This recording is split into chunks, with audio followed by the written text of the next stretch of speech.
Hello and good morning, everyone. Dr. Z here with another episode of Tooth Teacher Tuesday. Today's topic kind of wraps up a long series of topics we've been talking about related to replacing missing teeth. This topic today being around the question about what is an all-on-X appliance. That's kind of the typical generic name given to appliances that essentially another way of thinking of them is implant supported dentures, which we touched on a bit in previous videos, but wanted to kind of dedicate a video specifically to the topic. So we've talked at length about implants for replacing single teeth, multiple teeth, and we've also talked at length about dentures and the good with dentures, the bad with dentures. One of the main things being that dentures are not the miracle cure, that we should all just rip all our teeth out and get dentures, because they come with their own problems, like having a tendency to be loose, not giving you as much chewing power. For those that have a strong gag reflex, having all that material in your mouth can be a bit overwhelming, and so on and so forth. And so what an all-on-X appliance is, as I said, an implant-supported denture that, the advantages of it being that it can overcome some of these potential pitfalls that conventional dentures have.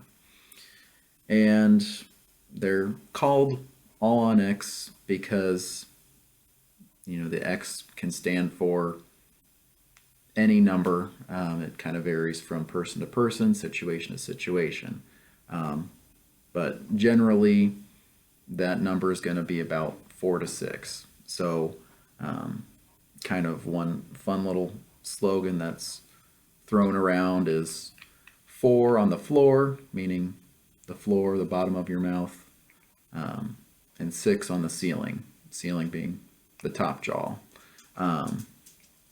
So in that scenario, an all-on-4 would be a denture that's supported by 4 implants. All-on-6 would be an implant denture supported by 6 implants, and so on and so forth. And the number that's used is going to vary, again, from situation to situation, depending on how much bone we have to work with, both the quality of bone and the quantity of it. If we've got a lot of thick, dense bone and there's a lot of it, then typically it's going to require fewer implants compared to someone that's has weaker bone and doesn't have as much bone height.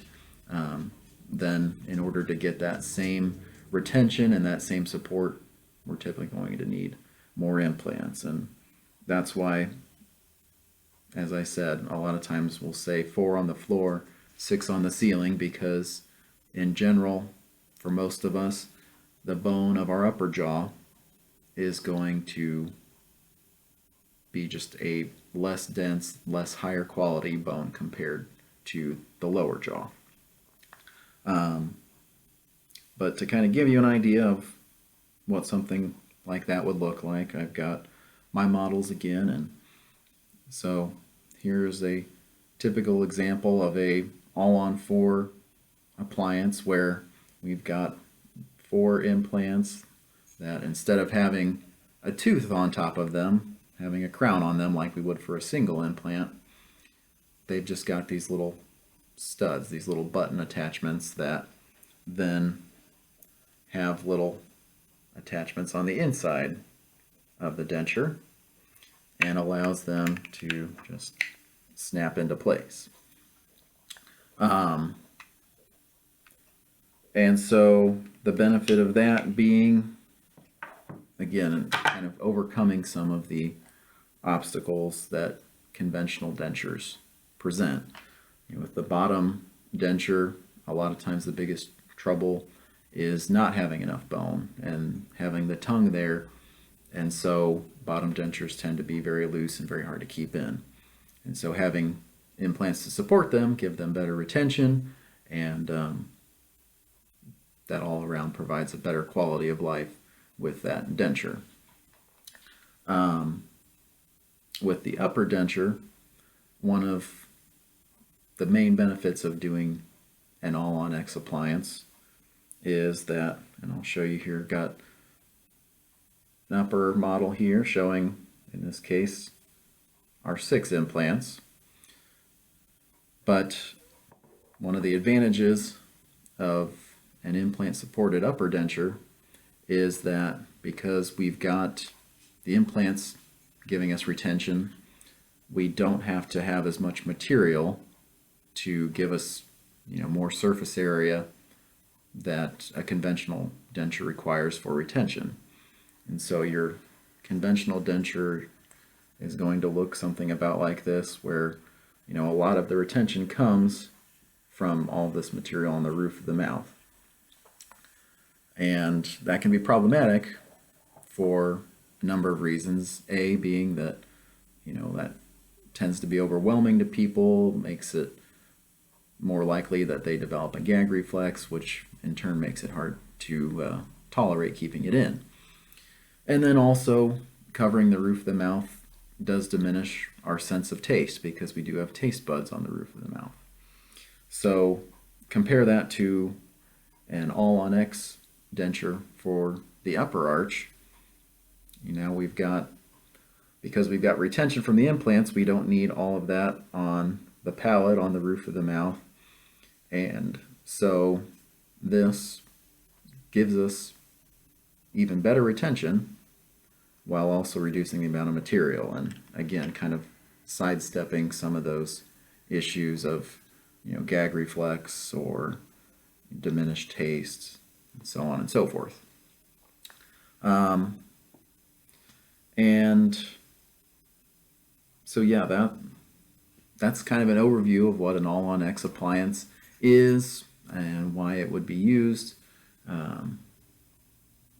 Certainly it's not for everybody. I mean, a conventional denture, most people will do okay with them.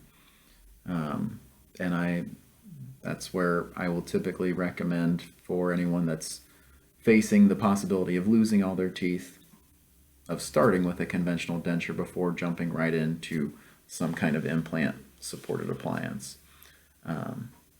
Because best case scenario, you're able to tolerate the conventional denture. It's less expensive, less invasive.